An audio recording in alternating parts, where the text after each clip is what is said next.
So right now, everyone's looking at their portfolio in the stock market and thinking, this is great. I must be doing something right. But this is kind of the time that doesn't really show your risk tolerance. You might get a little cocky and think my risk tolerance is at like a 98 when everything's going well. But it's a good time to kind of lock in and talk to your financial advisor and figure out where your risk tolerance is at. Because the truth is, risk doesn't show itself in good markets. It shows itself in bad ones. That's exactly right, Rob. Everyone loves the upside. When tech stocks, biotech, or AI companies are shooting up, nobody thinks about the risk. They just think, I'm getting great returns. But volatility works both ways. The same positions that climb so fast fall just as fast when the environment changes. And that's exactly why risk analysis matters so much. Not for the upside, but for what could happen during the downside. Today's episode is brought to you by Security Financial Management.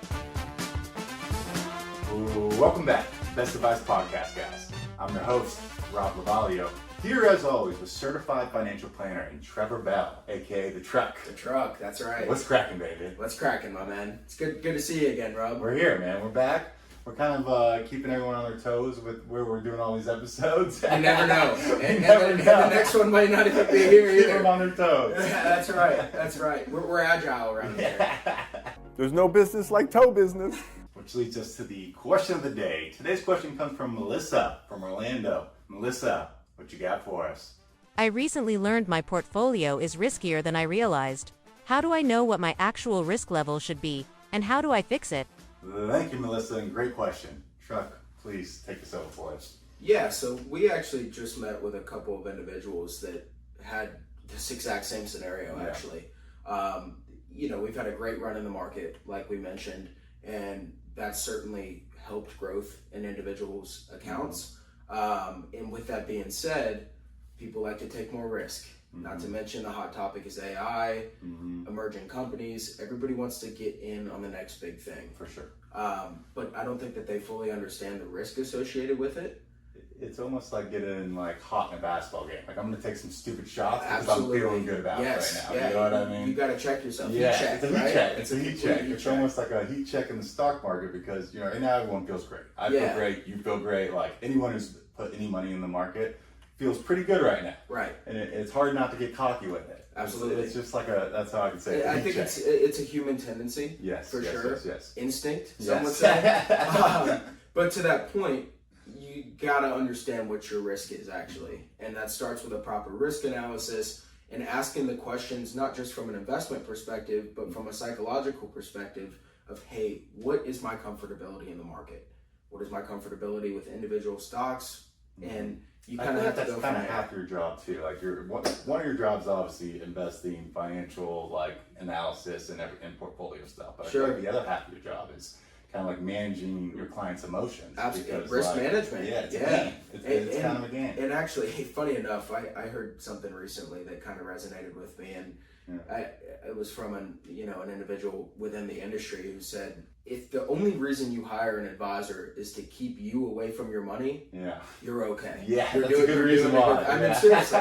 And sometimes people get so tied to the emotional component of investment that they don't truly, I guess, correlate the emotions with the psychological aspect, right? And that's why the risk management or the risk score is kind of put place, right? That's right. Yeah. So the risk score, just kind of to dive into that a little bit more, we evaluate risk on a scale of 1 to 99, right? 99 being your high volatility stocks, such as big pharma, AI, tech stocks, industries that we spoke about before that are very volatile. They can swing up very much in one day or go down a lot in a single day as well. That's what volatility is. And then on the other side of that risk scale, 1, those are your CDs, your treasuries, things that you're not really going to get a lot of growth with, but the principal is going to be stable. Yeah, almost like government-backed securities, right? Yes, yeah, absolutely. So when you have the full faith and credit of the U.S. government, right, and taxes, returns aren't going to be huge, but they're going to be steady and consistent. Steady, consistent, and your principal is going to be relatively protected, right? That makes sense. So we had a couple individuals come in recently who have had some phenomenal growth in the market over these past couple of months, and have truly grown their portfolio to just some insane levels from a return standpoint. But that's good. I bet he's feeling great, good. absolutely, yeah, which is a great thing, and that's of course the goal in all of this, why people invest. Yeah. But to that same point, the risk tolerance didn't suggest or didn't align with the portfolio. The portfolio came out at a 97 risk. So wow, which is all kind of growth stocks, right? Yeah. In this particular instance, it was a handful of common stocks that were largely segmented towards tech, which is why that growth occurred. Right. Interesting. Yeah, which was great timing to be. It's great timing. Yeah. Yes, and we're, Rob, we're not market timers by any means, but in that instance, it was great timing for sure. Yeah.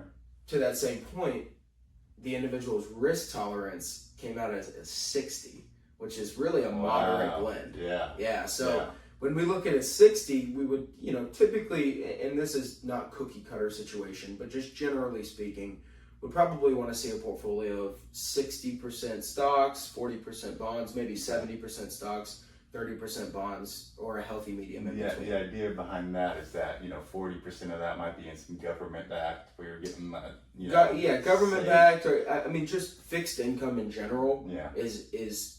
And I got to be careful what I say here, but generally safer than common stocks. Not in all environments, but mostly speaking, just because, again, going back to the whole component of risk associated with it, you're not going to get those 8-9% returns in fixed income securities. So hypothetically, that 60% of the stocks will capture the upside of the market, right? Right. But if the market tanks, like, and statistically it will every 15 years, I don't know, don't quote me on that. Sure. But when it tanks, that the 40% of government bonds and the safer quote safer security-backed bonds kind of balances out. Is that kind of the idea? Yeah, that's the exact idea, right? And then also kind of just targeting different sectors of the market too. Okay. Like those 60% of stocks are not going to be, ideally, right? Are not going to be all in international stocks or all in so you have some large growth, cap some stocks. value, maybe some That's apples. exactly right. You want to broadly diversify, but again, going back to the original point.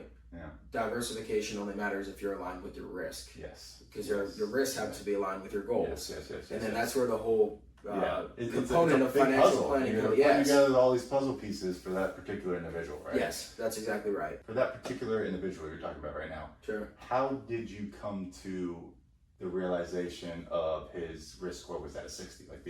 Like, what does he do? Like, what do you do? That's actually a great question. So we've got a very comprehensive risk analysis, which is really just a list of, I believe it's about 15 questions, psychological questions, investment questions, and we actually just revamped that questionnaire that we do, and I have been seeing a lot more accurate results with it. Interesting. I want to take it. I've been taking it in it's like great. 5-10 years. It's great. It's great because, like I said, going back to the psychological aspect, there's questions in there that are not necessarily financial related.